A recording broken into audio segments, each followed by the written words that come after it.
할렐루야. 참으로 고맙고 감사합니다. 우리 호산나 성가대원들이 목소리 높여서 하나님을 찬양하고 또 경배하며 하나님을 높여드리는 이 찬양의 고백이 우리 하나님께 최고의 영광이 되는 것을 믿습니다. 즐거운 마음으로 노래하는 이들에게 기쁨이 찾아오게 하여 주시며, 어렵고 힘든 위기 안에서 하나님을 유일한 구원자로 이름을 부르며 엎드리며 통곡하는 이들에게는 하나님의 위로와 구원하심의 역사가 오늘 이 예배 가운데 간절히 있기를 소원합니다. 하나님, 우리를 불쌍히 여겨 주시옵소서. 우리가 하나님의 자녀이라는 것을 다시 한번 기억해 주시며, 오늘 잠언 16장 말씀을 통해서 우리 모든 성도들에게 위기를 기회로 바꿀 수 있는 솔로몬의 지혜가 잘 인식되게 하여 주시고 잘 정착되게 하여 주시고, 좋은 배움과 교훈으로 하나님 마음속에 새겨지는 귀한 시간들이 되게 하여 주옵소서. 어제까지 우리 학생부 수련회를 하게 되었는데, 우리 사랑하는 부모님들 앞에서, 성도님들 앞에서 그들이 받은 은혜와 감격을 찬양 한 곡을 통해서 우리 학생들이 나눌 때 이 순간 잔체가 예배가 되고 우리에게 큰 감격과 기쁨이 되게 해 주옵소서. 현장에서 수고하신 모든 교사들과 또 우리 모든 자녀들에게 하나님의 축복으로 함께 해 주옵소서. 자, 우선 본문 말씀을 우리가 같이 한번 찾아보도록 하겠습니다. 본문 말씀은 잠언서 16장 24절, 18절, 32절 세 절 말씀을 여러분에게 소개해 드리도록 하겠습니다. 자, 한 말씀 한 말씀 굉장히 유명한 말씀이고 또 익숙한 말씀도 있을 수 있겠고요. 자, 우리 24절부터 큰 목소리로 시작. 선한 말은 꿀송이 같아서 마음에 달고 뼈에 양약이 되느니라. 자, 18절. 교만은 패망의 선봉이요 거만한 마음은 넘어짐의 앞잡이니라. 자, 32절. 노하기를 더디하는 자는 용사보다 낫고 자기의 마음을 다스리는 자는 성을 빼앗는 자보다 나으니라. 아멘. 자, 마음에 새기면서 한번 또박또박 한번 따라해 보시길 바랍니다. 위기를 잘 다루면 약진의 기회가 된다. 오늘 이 말씀을 통해서 저는 여러분들의 삶 속에 있는 크고 작은 위기들, 불편한 상황들, 이런 것들을 기회로 볼 수 있는 그 영적인 눈들이 열렸으면 좋겠고요, 새로운 시야를 획득하는 소중한 시간들이 되었으면 너무 좋겠습니다.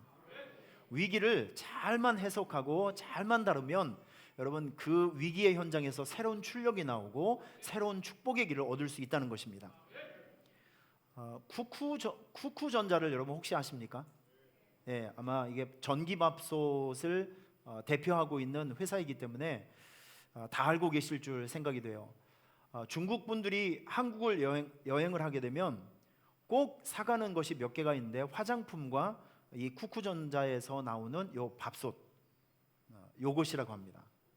중국에 가면 굉장히 이거 쌀을 해먹고 밥을 해먹고 살고 있는 분들에게는 굉장히 요긴한 생활용품이면서 아주 좋은 그 선물이 될 것 같아요. 여기 이제 구본학 대표이사가 있는데, 이 회사의 스토리를 쭉 읽어보면서 제가 굉장히 중요한 것을 많이 깨닫게 되었어요. 사실 이 회사는 1978년도에 시작된 회사였었는데, 아버님께서 시작한 회사죠. 처음 이 회사가 만들어졌을 때는 성광전자였습니다. 대기업에서 뭐 LG나 삼성이나 그런 데서 하청을 받아서 20년 동안을 대기업 밥솥을 대신 만들어주는 회사였어요. 그런데 IMF가 터지면서 대기업들이 오다를 끊어버린 겁니다. 그 대기업에서 자체적으로 밥솥을 만들어내기 시작했어요. 여러분, 20년 동안 하청받아서 밥 먹고 살았던 사람들이 발주자가 없으니까 전 회사 사람들이 전부 지금 거지가 되는 거예요. 지금 직장을 잃어버리고. 자, 이 순간에 이분들은 생존을 위해서 몸부림을 치기 시작합니다. 안 해봤던 것을 해보고, 안 해봤던 생각을 해보게 되고, 안 만났던 사람들도 만나게 되고 하면서 일단 이름을 바꿨어요. 성광전자가 아니라 쿠쿠전자로 이름을 개명했습니다. 그리고 이제 아들에게 이 회사 체제를 물려주면서 구본학 대표 이사를 통해서 신제품을 개발하기 시작했는데, 아까 조금 전에 제가 보여드렸던 이 전기 밥솥이요, 디자인도 그리고 기능도 여러 가지로 업그레이드된 버전이 나오면서 놀랍게도 이 제품이 출시되고 바로 1년 후에 밥솥 업계에서 1등을 차지하게 됩니다. 밥솥 업계에서 1등. 그래서 지금 요 회사가 요 밥솥 하나로 한 해에 얼마를 팔아먹냐면 8천억 원을 판다고 합니다. 그래도 여러분들은 좀 놀래주시니까 제가 그냥 안 놀래주시면 감동이 안 됐을 텐데, 이 밥솥 하나 팔아서 8천억 원을 이제 번다는 것이죠. 이 쿠쿠전자는 지금 밥솥뿐만 아니라 레인지, 이제 레인지 아시죠? 그리고 주방용품을 개발을 해서 지금 제2의 전성기를 이제 살아가고 있는 회사가 바로 쿠쿠전자라고 합니다. 여러분, 저는 이렇게 한번 생각해봤어요. 이 성광전자에 위기가 없었다면 저 밥솥이 태어날 수 있었을까요? 아니요. 위기 때문에 새로운 축복의 길이 열린 겁니다. 위기를 잘 다루기만 하면 여러분들에게 재도약할 수 있는 새로운 기회가 생긴다는 것을 꼭 기억하시길 바랍니다.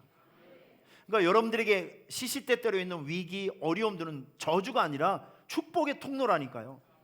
제가 일부 시간에 우리 광동제약 얘기를 제가 좀 해드렸습니다. 혹시 여러분 쌍화탕 전쟁을 아십니까? 저는 한산도 대첩은 들어봤어도 쌍화탕 대첩은 처음 들어봤어요.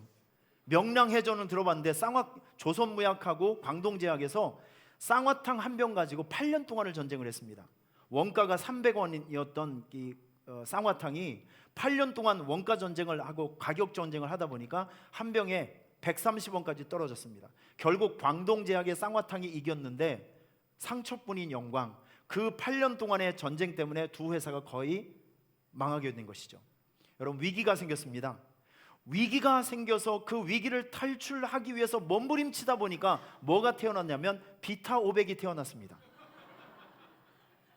위기를 극복하기 위해서 막 몸부림치다 보니까 광동제약에서 뭘 만들어냈냐면 옥수수 수염차가 나오게 되었습니다. 여러분, 그래서 지금 대한민국의 드링크 중에서 바카스 다음으로 2등 하는 판매량을 자랑하고 있는 것이 비타 500입니다. 비타민을 음료수처럼 이제 먹게 하는 거, 이 드링크가 이게 대히트를 하게 된 것이죠. 대박 난 거예요. 대박 난 거. 여러분, 생각해 봤습니다. 위기가 없었다면 광동제약의 쌍화탕 전쟁 이후로 위기가 없었다고 하면 비타 500이 태어날 수 있었을까요? 아니라고 생각합니다. 우리가 즐겨 마시는 그 옥수수 수염차, 그게 태어날 수 있었을까요? 아니라고 생각합니다.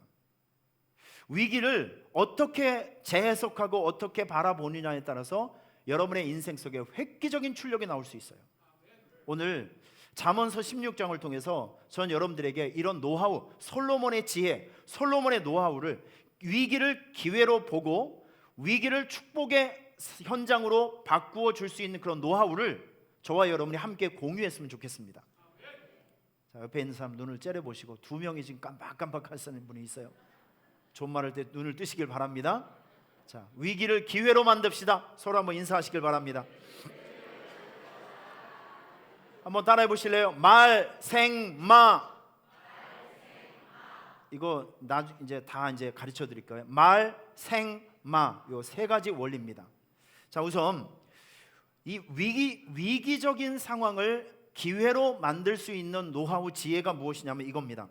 여러분, 위기적인 상황일수록 소망의 말을 하십시오. 말이 중요합니다. 위기에 몰렸을 때 말을 잘하셔야 돼요. 긍정의 말, 소망의 말, 축복의 말, 칭찬의 말. 위기적인 상황에 몰려 있을수록 긍정의 말을 하시길 바랍니다. 위기적인 상황에 몰려 있을수록 격려의 말, 축복의 말, 칭찬의 말을 해서 서로가 살아날 수 있는 길을 우리가 찾아야 되는 것이죠. 자, 우선 오늘 잠언서 16장 24절을 여러분 똑바로 한번 보세요. 여기 굉장히 중요한 말씀이 있습니다. 자, 우리 같이 한번 읽어볼까요? 시작. 선한 말은 꿀송이 같아서 마음에 달고 뼈에 양약이 되느니라. 자, 지금 선한 말이라고 했습니다. 여러분, 이 선한 말은 이 히브리어 원어에 보면 이런 의미가 있습니다. 아무레 노함이라는 단어를 썼는데 이게 이런 의미가 있습니다. 사람에게 즐거움과 행복을 느끼게 해주는 선한 부드러운 말. 누군가에게 이런 이야기를 들으면 내 마음이 기뻐요. 뻔한 거짓말인데 내가 그렇게 은혜롭지 않게 생겼다는 거 다 알고 있어요. 그런데도 사람들이 보면 너무 이쁘다, 너무 착하다, 너무 보기 좋다라고 하면 이게 거짓말인지 아는데도 기분이 좋아요. 여러분 다 그런 경험들이 있으시군요. 굳이 설명을 안 하겠습니다. 들었을 때 다른 사람에게 행복을 주고 기쁨을 주고 격려가 되는 이런 따뜻한 말이 바로 선한 말이랍니다. 자, 그런데 성경을 보시면 선한 말의 영향력이 어디로 가냐면 마음에게도 영향력이 가고 육신의 건강에도 영향력이 간다는 것이죠. 마음에도 뼈에도 양약이 되느니라. 여러분, 위기적인 상황에 몰려 있을수록 말을 잘해야 됩니다. 말을 잘해야 돼요. 여러분 혹시 네 손가락으로 연주를 하는 이희아 우리 그 자매 이야기를 아시죠? 손가락이 4개예요. 한번 상상해 보시길 바랍니다. 우리 이미애 집사님이 피아노 반주를 하는데 보통 사람들은 5개 손가락으로 연주를 해요. 근데 이 자매는 태어날 때부터 그렇게 태어나서 손가락이 4개입니다.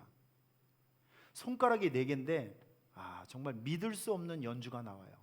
자, 일단 1분 동안만 이분의 피아노 연주를 감상할 수 있는 특권을 드리도록 하겠습니다. 그리고 제가 말씀을 드릴게요. 한번 잠깐 볼까요?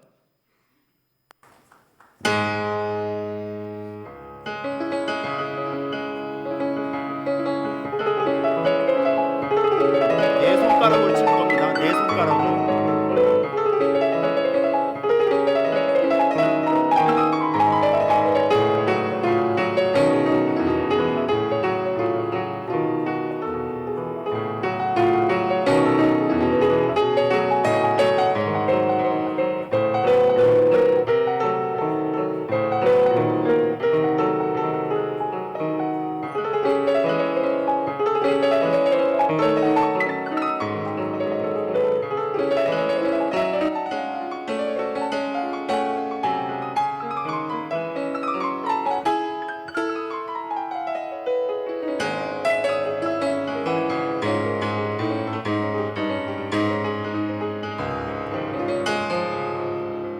멋지죠?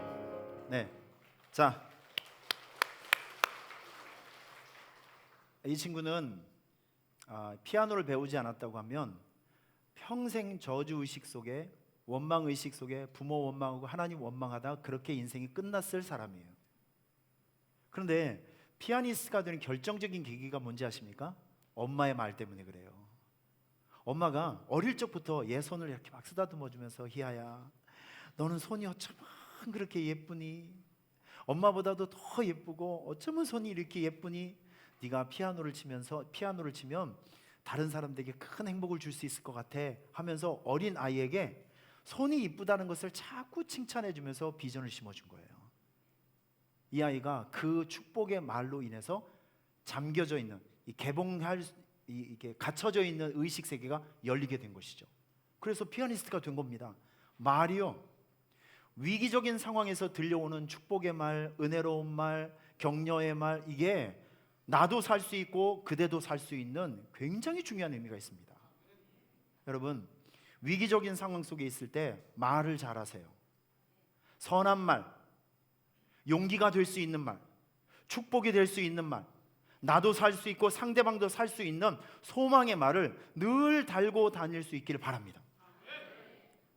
옛날 우리 어르신들을 보면 진짜 무시무시한 말을 너무 많이 했어요. 강대상에서 할 수 없는 표현들이 너무 많이 있어요. 여러분 상상 속에는 그 얘기입니다. 굳이 표현을 안 하겠습니다. 위기적인 상황에 있을 때 여러분 말을 잘하셔야 됩니다.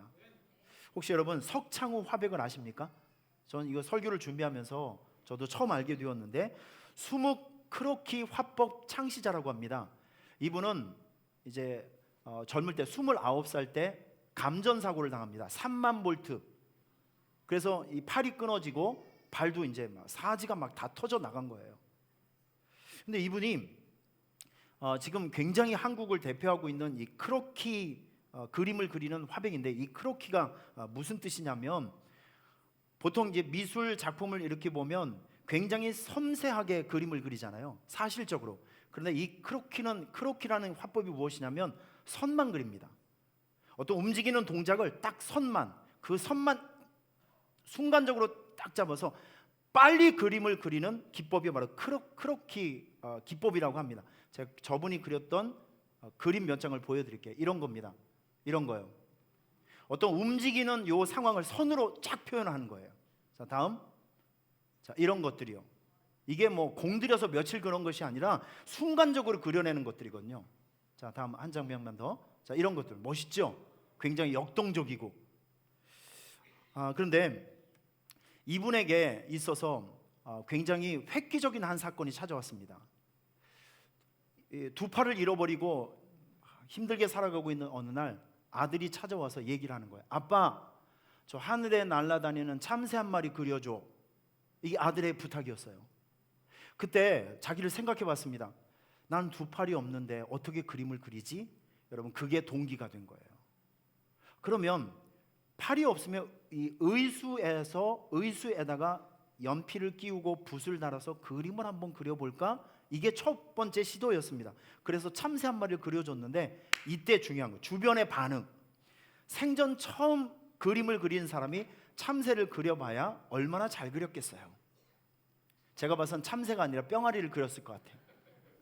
그런데 그 첫 번째 작품을 바라보고 있는 모든 집안 식구들과 아들과 모든 사람들이 일생일대 들어보지 못했던 축복과 칭찬을 해주는 거예요. 여러분, 이분이 이게 엄청난 위로가 된 것이죠. 그래서 이분이 생각을 한 거예요. 내가 그림을 좀 그려봐야 되겠다. 그래서 그 이후로 10년 동안을 10시간 이상 방에서 나오지 않고 계속 그림을 그리면서 이 먹으로 그리는 크로키 화법을 그가 개발한 거예요. 여러분, 이분이 우리나라에서 평창 올림픽 장애인 폐막식에 이분이 솔로로 등장했어요. 그래서 그림을 그렸거든요. 너무 감동이 되더라고요. 제가 그분의 작품을 50초만 감상할 수 있는 특권을 드리겠습니다. 여러분, 제가 이거 보여드린 이유는 예술은 말로 설명이 안 돼요. 눈으로 보셔야 됩니다. 자, 그런데 이렇게 감전사고로 평생을 저주의식 속에 살아갈 수밖에 없는 사람이 세계에서 가장 유명한 화백이 될 수 있었던 결정적인 동기는 무엇이냐면 위기 속에서 들었던 칭찬의 말 때문이에요. 여러분, 그걸 마음에 담고 이걸 한번 보시면 더 은혜가 될 것 같아요. 성화, 소화가 어떻게 될 것인가, 오늘 가장 궁금한 대목이었는데요. 석창호 화백이 등장합니다.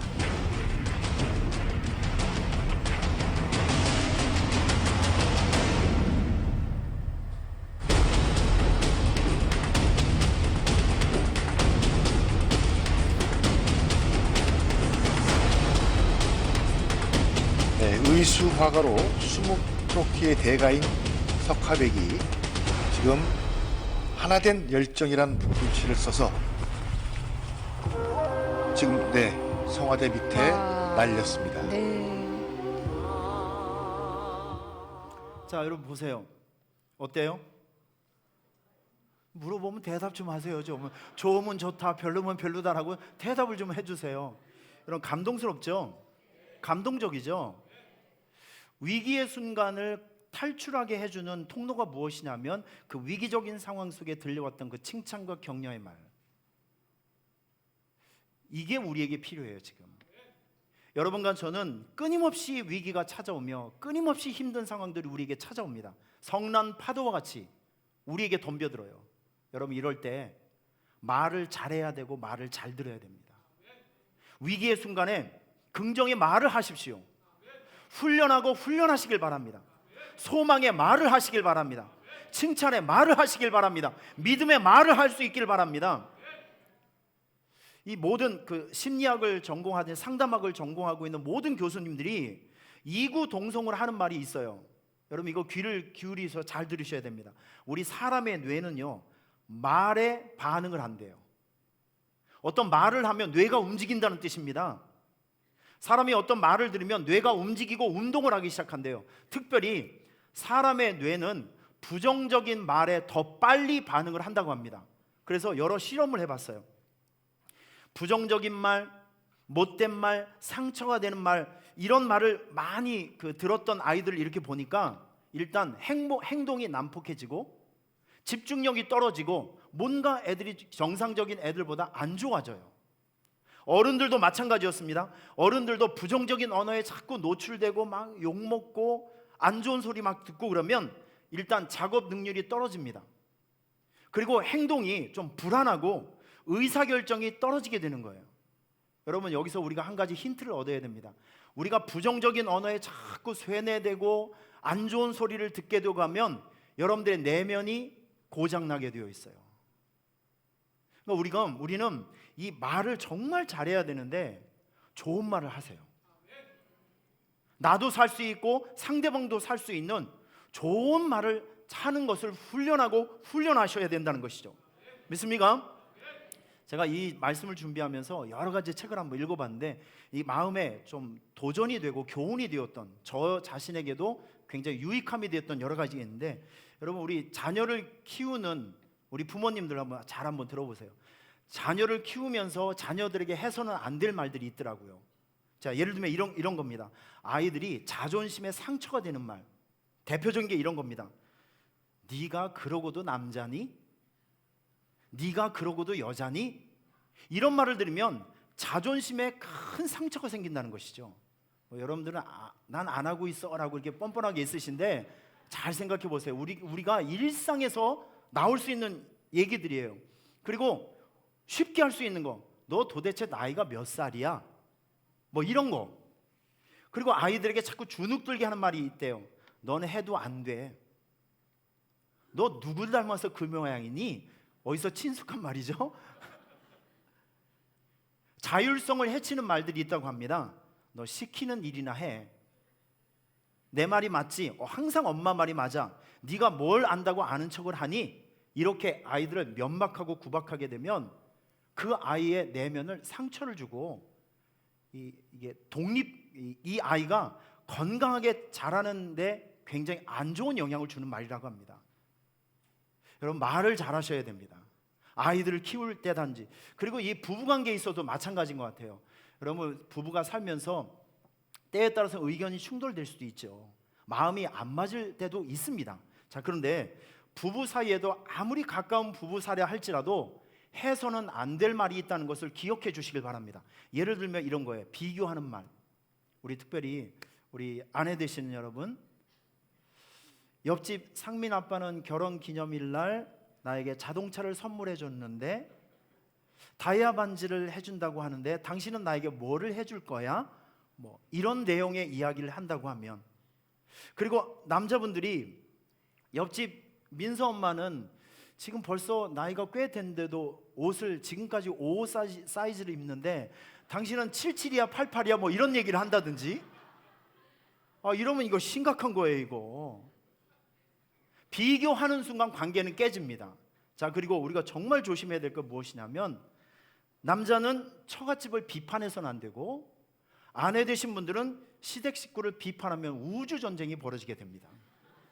맞아요, 틀려요? 이런 부분에서 아멘이 나올 것 같은데 노천저 집사님 어떻게 생각하세요? 아멘이시죠? 비교하는 순간 아무리 가까운 사이라 할지라도 해서는 안 될 말이 있다는 것을 제가 여러분에게 말씀드리는 거예요. 여러분, 다른 사람들 앞에 있을 때 공개적으로 그 사람을 비판하거나 단점을 지적하면 적이 됩니다. 여러분, 왜 조심하셔야 돼요. 이 사람은 아무것도 하는 게 없어요. 그저 밥만 먹고요, 게으르고 씻지도 않고, 뭐 그 사람이 이제 좀 이렇게 포장을 해줘야 될 프라이버시까지 공개하면서 그 사람을 공격하게 되면 관계는 끝나게 되는 거예요. 여러분, 우리는 지켜줘야 될 것은 지켜주는 매너가 있으셔야 됩니다. 여기에 제가 누구라고 얘기는 하지 않겠습니다. 이제 연애를 하시는 분들 잘 생각해 보세요. 연애를 하시는 분들도 해서는 안 될 말이 있습니다. 예를 들면 이런 거예요. 사람에게는 다 그 당시에 교제했던 사람들도 있잖아요. 서로가 물어봅니다. 전에 사귀었던 사람은 어떤 사람이었어? 라고 물어봅니다. 그 사람의 과거까지 자기 것으로 만들어 버리고 싶은, 이건 욕심이에요. 중요한 거는 나는 오늘 그 사람을 만나고 있잖아요. 그전에는 그 사람을 몰랐잖아요. 그러면 그 부분에 대해서는 자유함을 주셔야죠. 왜 그렇게 용납 못하겠다는 눈빛으로 저를 쳐다보는 이유는 또 무엇입니까? 과거까지 들어갈 필요는 없어요. 여러분, 그리고 이 지혜롭지 못한 남자들은 이런 얘기를 한다고 합니다. 여자친구 앞에서 이런 얘기를 해요. 내가 너무 편하게 보였니? 너 살쪘어? 어금니 꽉 깨물고 운동해? 존말할 때 살 빼. 이렇게 직선적인 말을 한다고 합니다. 여러분, 그러면 관계는 끝이 나는 거예요. 여러분, 우리가 살아가면서 해서는 안 될 말, 들어서는 안 될 말이 있습니다. 여러분, 이게 말이라고 하는 것은 들리잖아요.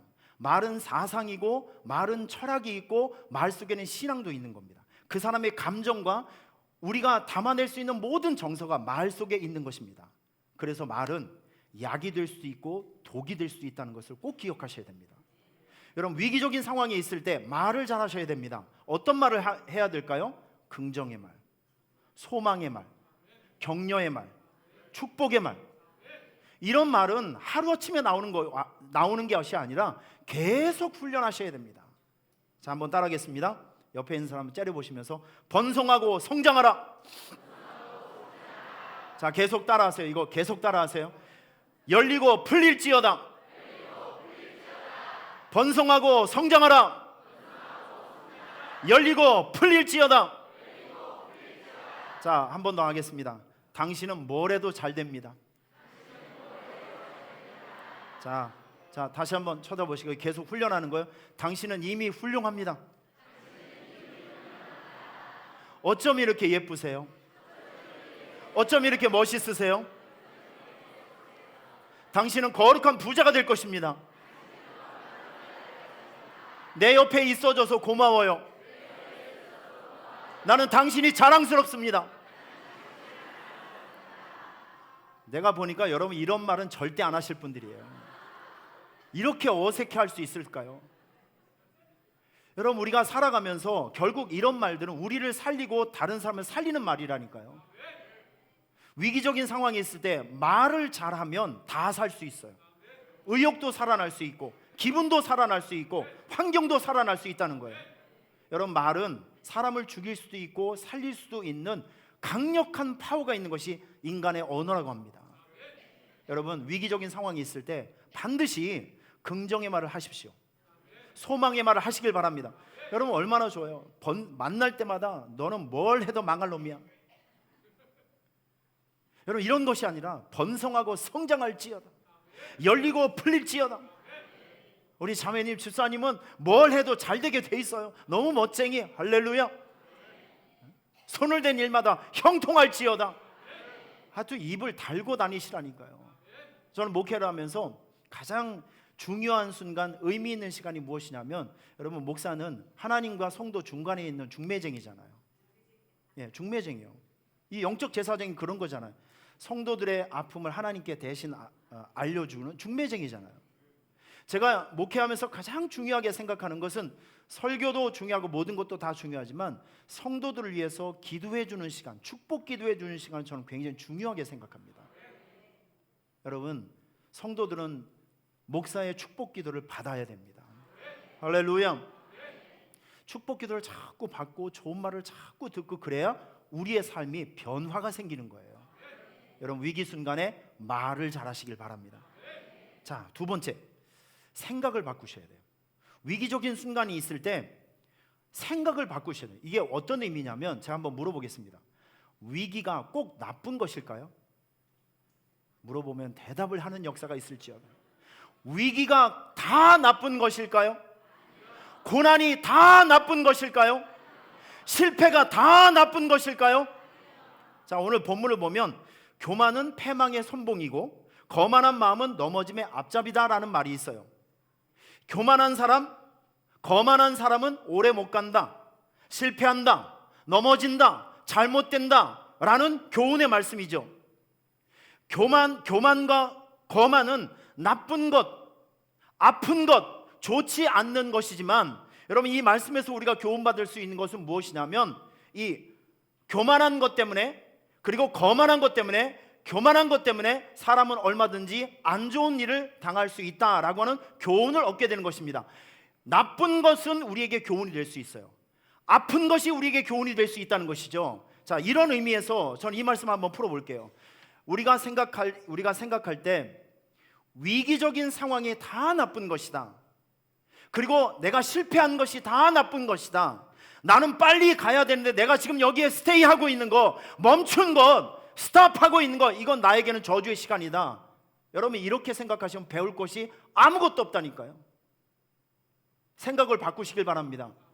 위기 안에서도 배울 것이 있다. 고난 안에서도 배울 것이 있다. 멈춘 상황에서도 내가 배울 것이 있다. 내가 받고 있는 이 고통, 지긋지긋하고 불안하고 있는 이 상황 속에서도 나에게 유익이 될 수 있는 것이 얼마든지 있다. 여러분의 위기와 고난을 재해석할 수 있는 능력을 갖출 수 있기를 바랍니다. 여러분 이런 생각이 있으셔야 돼요. 그래야 모든 상황 안에서 배울 수 있는 지혜가 생기는 거예요. 자, 우리 교회에 오셨던 분들이 있어요. 윤영주 장로님, 이분 기억하세요? 윤영주 장로님. 기회가 된다면 이분을 다시 한번 모셔서 간증을 듣고 싶은 마음이 간절합니다. 또 김종찬 목사님, 토요일은 밤이 좋아, 사랑이 저만치가 네. 90년대 이분을 모르면 정말 그 당시에 같이 7080 세대들은 이분이 어떤 사람이었는지 다 알고 있어요. 이분의 일화가 있습니다. 이분은 콘서트 다닐 때 헬기 타고 다녔대요. 헬기.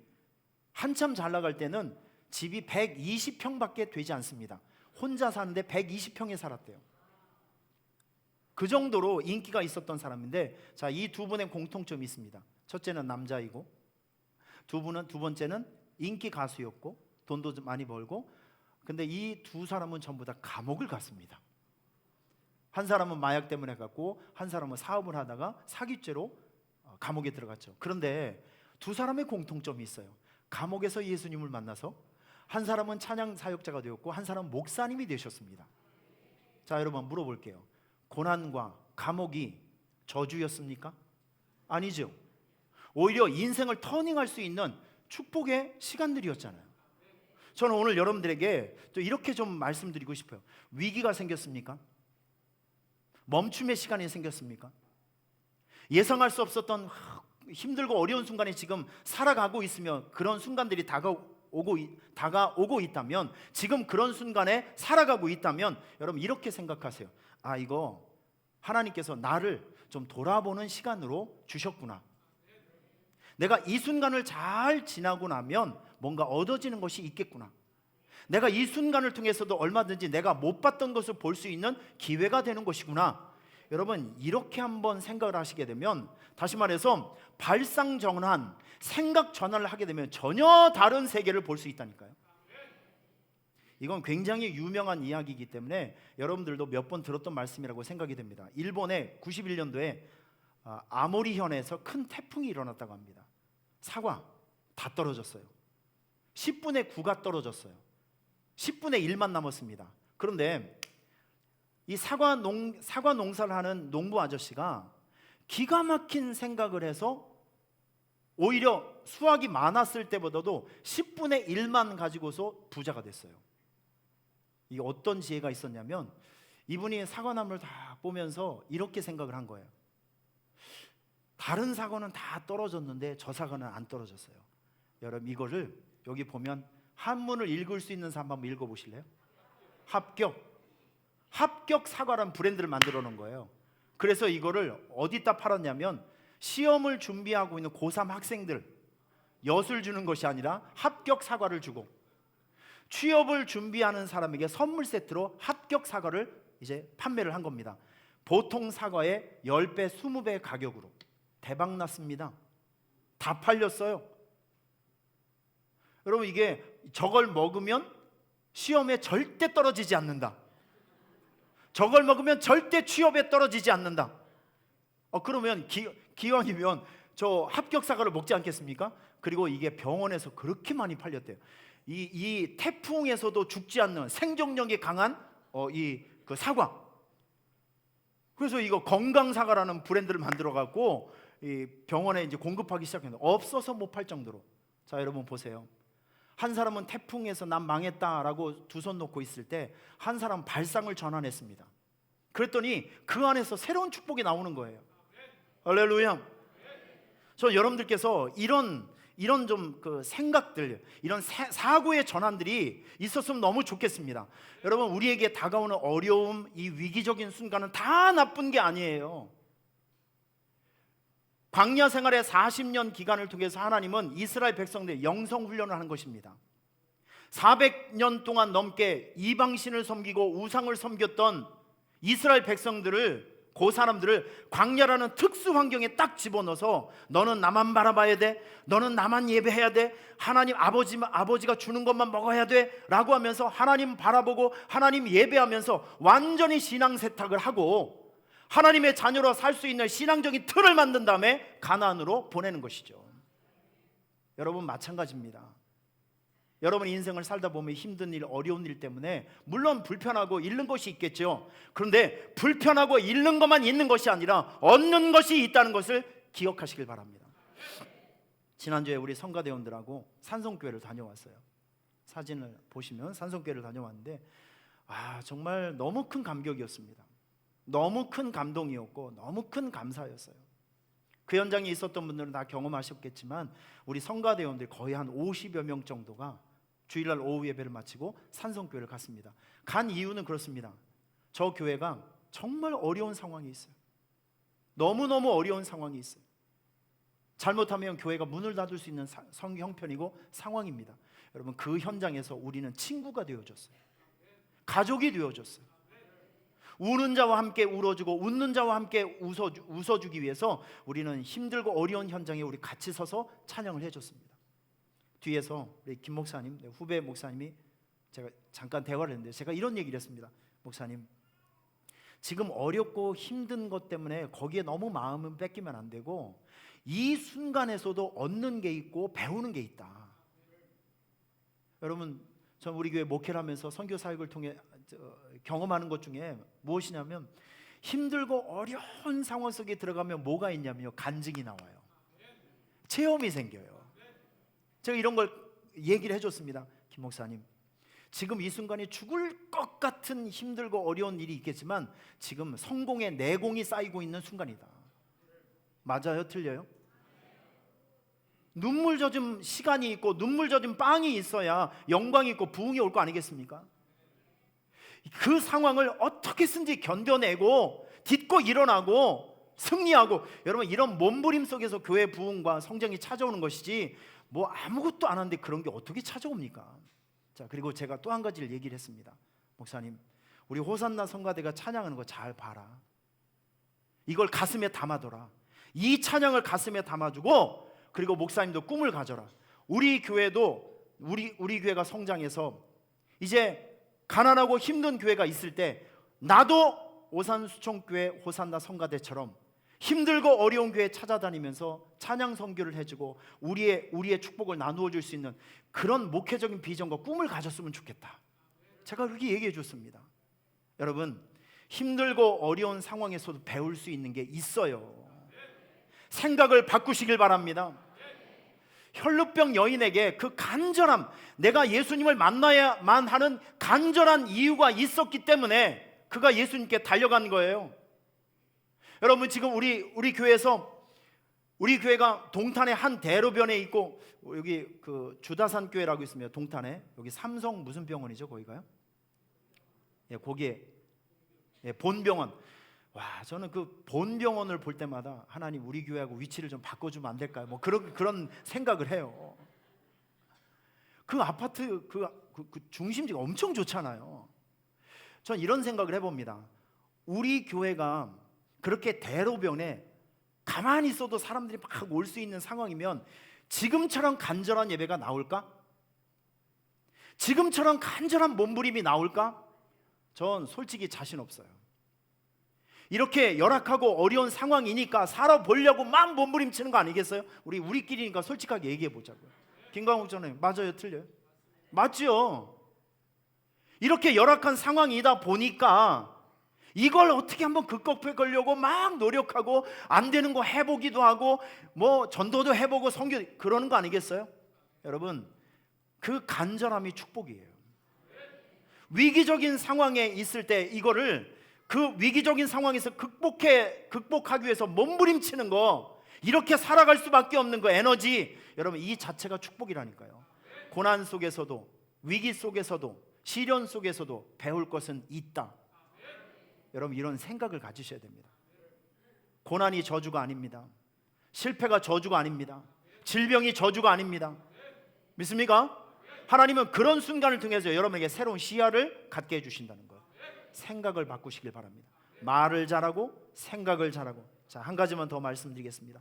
마음 관리를 잘 하셔야 됩니다. 위기의 순간에.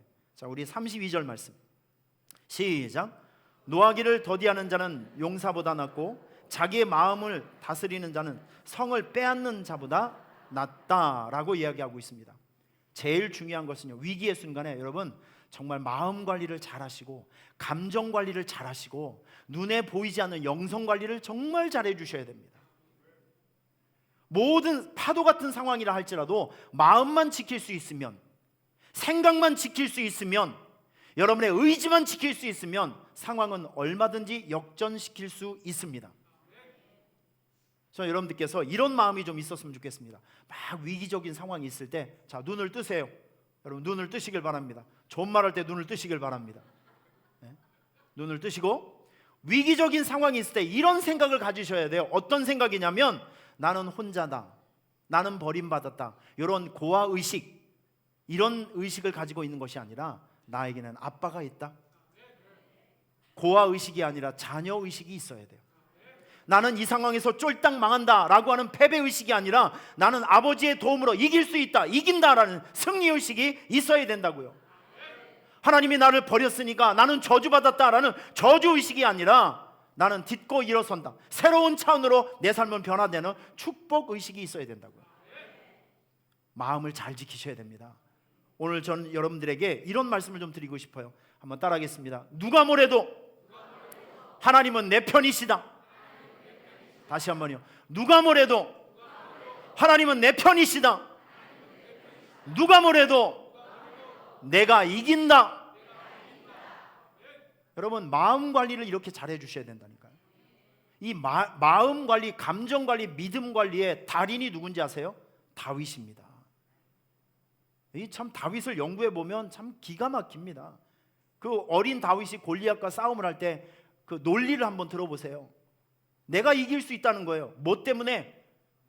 내가 옛날에 아버지 양을 칠 때 사자와 곰의 이빨에서도 아버지 하나님이 나를 지켜줬대요. 그러니까 하나님을 모르고 있는, 하나님을 저주하고 있는 저 할례받지 못한 저 골리앗과 내가 싸우면 누가 이기겠나? 여러분 사울이 다윗의 논리에 진 겁니다. 다윗이 얼마나 지혜로운 사람이냐면 저 골리앗은 칼을 가지고 나오지만 나는 만군의 여호와의 이름을 가지고 나갑니다. 이 칼의 전쟁을 영적 전쟁으로 바꿔본 거예요. 사람과의 전쟁을 하나님과의 전쟁으로 바꾼 겁니다. 여러분 다윗은 이런 사람이었어요. 참 그 논리가 대단하지 않습니까? 여러분 인생 속에 흔들림이 있는 순간들이 있어요. 생각 잘하세요. 이 흔들림 속에서도 여전히 하나님은 내 편이시다. 하나님은 나를 결코 포기하지 않고 나를 반드시 지켜주실 것이고 나를 반드시 구원해 주실 것이다 라고 하는 승리의식과 자녀의식과 축복의식으로 여러분의 마음을 지켜주시길 바랍니다. 여러분 대단히 중요한 것입니다. 여러분 그리고 지루한 인내의 시간을 지나고 있을 때 이런 생각을 가지세요. 이 또한 지나가리. 나의 이 고통은 영원하지 않는다. 지금 고난과 이 아픔의 시간은 지금 지나가고 있다. 밤은 점점 깊어가고 있다. 여러분 밤이 깊어진다는 의미는 무엇이냐면 새벽이 오고 있다는 거예요. 이 순간은 지나가고 있다. 이 순간은 지나가고 있다. 이 고통은 영원하지 않는다. 지나가고 있다. 여러분 이렇게 여러분 스스로를 격려하시길 바랍니다. 이런 마음으로 지금 여러분의 그 어려운 순간들을 격려하지 못하면 다 넘어지고 다 쓰러진다는 거예요. 자 그리고 여러분 이겁니다. 하나님이 포기하지 않았는데 여러분 스스로가 먼저 포기하면 안 된다는 거예요. 이거 대단히 중요합니다. 이 부분에서 넘어지는 사람들이 참 많아요. 하나님은 여전히 포기하지 않았는데 내가 먼저 포기해버려요. 여러분 그러면 나타날 영광과 나타날 축복이 없는 거예요. 하나님이 포기하지 않은 것을 여러분이 먼저 지쳐서 포기하지 않기를 바랍니다. 이 마음을 지키셔야 된다고. 이 마음을 지키셔야 된다고. 제가 한 가지 간증하고 이 시간을 마치겠습니다. 제가 2015년도 우간다를 갔어요. 우간다를 갔는데 그때 많은 그 교회들을 헌당하고 있는데 그때 받은 감동이 너무 커요. 참 신기하죠. 사진 한번 보여드릴게요. 그때 이제 우리가 그 헌당 예배를 드렸던 분인데 이분은 저보다 키가 훨씬 더 커요. 평상시 때는 커피 농장에서 일을 하십니다. 목회를 하시는데 와, 저는 저분의 손을, 저는 우리 신영순 장로님의 손을 잡을 때마다 참 많은 감동을 느껴요. 우리 신영순 장로님 여러분 한번 손을, 신 장로님 모르시는 분들도 있으시죠? 신영순 장로님 어디 계십니까? 야, 장로님 잠깐만만 손 한번 들어보세요. 우리 신영순 우리 장로님이십니다. 오늘 점심에 가시거들랑 장로님의 손을 한번 만져보세요. 장로님의 손을 한번 만져보세요. 많은 생각이 드실 거예요. 많은 생각이. 여기에 신앙의 흔적, 인생의 고난의 흔적, 인내의 흔적, 모든 게 다 있어요. 저는 저분이 저보다 나이가 훨씬 더 아래예요. 나중에 알고 보니까. 근데 얼굴을 보면 제가 존댓말을 해야 될 것 같아요. 막. 그런데 헌당 예배를 드리는데 저를 이렇게 보더니 막 끌어안는데 제가 뼈가 부서질 것 같아요. 막 안으면서 막 이렇게 하는데 겁나기도 하고, 겁나게 해서 힘도 세고 막. 와, 손을 잡아 막 흔드는데 와, 그 간절함이 막 느껴지는 거예요. 자, 다음 사진. 지금 그 현장에서 아이들을 보는데 아이들은 눈만 봐도 막 내 마음속에 천국이 일어나는 것 같아요. 아이들이 얼마나 이쁜지 몰라요. 피부색은 아무 의미가 없어요. 애들 눈동자만 봐도 은혜가 됩니다. 아이들에게 먹을 것도 주고 사랑도 주고. 저 다음. 집에 우리 가서 집에 가서 신방을 했는데 진짜 너무 마음이 아픈 게 집을 갔는데 집안 살림이 아무것도 없어.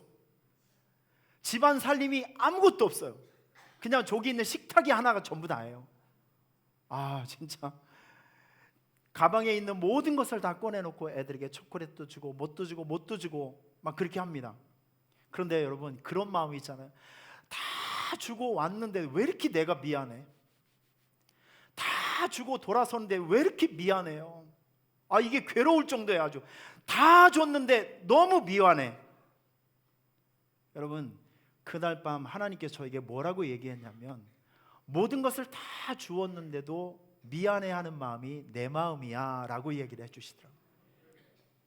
모든 걸 다 줬는데도 미안해하는 거, 더 못 줘서 미안해하는, 이게 내 마음이야. 아, 정말 많이 울었어요. 다니면서 많이 울었어요. 울면서 하나님께서 저에게 그런 마음을 주시더라고요. 이 땅에서 받은 영감과 감동을 좀 노래를 만들어서 세상에 좀 들려주래요. 아, 여러분, 저는 목소리 수술 2번 했어요. 하나님, 그것만큼은 좀 아니 돼요. 저에게 감당할 수 없는 거. 여러분, 저에게 절대로 춤을 추라고 하시면 안 됩니다. 너무 큰 고난의 십자가예요. 전 동작이 이해가 안 돼요. 그리고 이 깨진 목소리를 가지고 음반을 만든다고 하는 것은 불가능한 일이에요. 여러분, 이게 햇수로 3년 전의 일입니다. 3년 전의 일. 자, 그런데 이거 지난주 금요일에 이거 나왔어요. 2년 7개월 만에 나왔거든요. 11곡을 제가 수록했습니다. 100번도 1000번도 넘게 막 포기하고. 여러분, 이거 만들면서 교회 수많은 사역들이 있었잖아요. 시간이 없어요. 시간이 없어요. 월요일 날 짬나는 시간 조금 올라가서 조금 하고, 짬나는 시간 조금 올라가서 조금 하고, 이렇게 하면서 2년 7개월 동안 더디게. 어떤 날은 녹음실에 녹음을 해서 내 노래소리를 듣는데 내 자신의 목소리가 너무 부끄러워서 운 적도 있어요. 이걸 던지고 돌아온 적도 있어요. 이거 진짜 못하겠다. 그런데 끊임없이 하나님께서 이 동기부여를 해주시는 거예요. 여러분, 이게 2년 7개월 정말 이거 봤는데 눈물이 나오더라고요. 고생을 많이 했기 때문에. 하나님이 포기하지 않았는데 내가 먼저 포기하면 여러분 그 일을 통해서 하나님께서 원하시는 일들은 안 나타납니다. 어떻게 해서든지 지금 현실이 어려우면 마음이라도 놓아서는 안 돼요. 아니 꼭 지금 그 일이 이루어져야만 됩니까? 아니 5년 후 10년 후면 어때요? 꼭 지금이 아니더라도 다음에 이룰 수도 있으니까 하나님이 포기하지 않는 것을 여러분이 먼저 포기하지 않았으면 좋겠어요. 하나님이 포기하는 순간 우리도 포기할 수 있는 거예요. 여러분 그 마음을 지키시길 바랍니다. 무엇이든지 하나님께서 주신 마음을 꼭 지켜내세요. 그래야 작품이 나옵니다. 믿습니까? 자, 말씀을 좀 정리를 한번 해볼게요. 아까 제가 시작하면서 이런 얘기를 했습니다. 말, 생, 마라고 제가 말씀을 드렸어요. 자, 위기를 기회로 만들 수 있는 노하우가, 솔로몬의 지혜와 노하우가 무엇이냐면 위기적인 상황에서 말을 잘 하셔야 됩니다. 소망의 말을 하시고 긍정의 말을 하시길 바랍니다. 그리고 생각을 바꾸세요. 위기는 저주가 아니다. 실패는 저주가 아니다. 위기 안에서도 얼마든지 배울 수 있는 것은 있다. 위기는 나에게 내공이 쌓이는 시간이고 내 인생의 변화, 반전이 생길 수 있는 축복의 시간이다. 여러분 이런 생각을 가질 수 있길 바랍니다. 자, 그리고 여러분 위기의 순간에 마음을 잘 지키세요. 할렐루야. 그러면 여러분의 삶 속에 놀라운 반전 포인트가 생길 것을 확신합니다. 기도하겠습니다. 여러분 두 손을 가슴에 한번 대어보세요. 하나님 아버지, 잠언 16장은 오늘 우리에게 이렇게 말씀하고 있습니다. 위기가 축복이라고, 고난도 축복이라고, 실패가 오히려 좋은 기회라고 우리에게 설명을 하고 있습니다. 인생을 살다 보면 힘들고 어려운 일들이 참 많이 있을 텐데 그 위기적인 상황이 있을 때 하나님 우리 성도들이 소망의 말을 하게 하여 주옵소서. 긍정의식이 있게 하여 주옵소서. 마음을 잘 지킬 수 있는 지혜로 인해서 위기를 모두 기회로 만들 수 있는, 기회로 역전할 수 있는 아름다운 삶의 변화가 반드시 생겨나게 하여 주옵소서. 예수님의 이름으로 기도하옵나이다.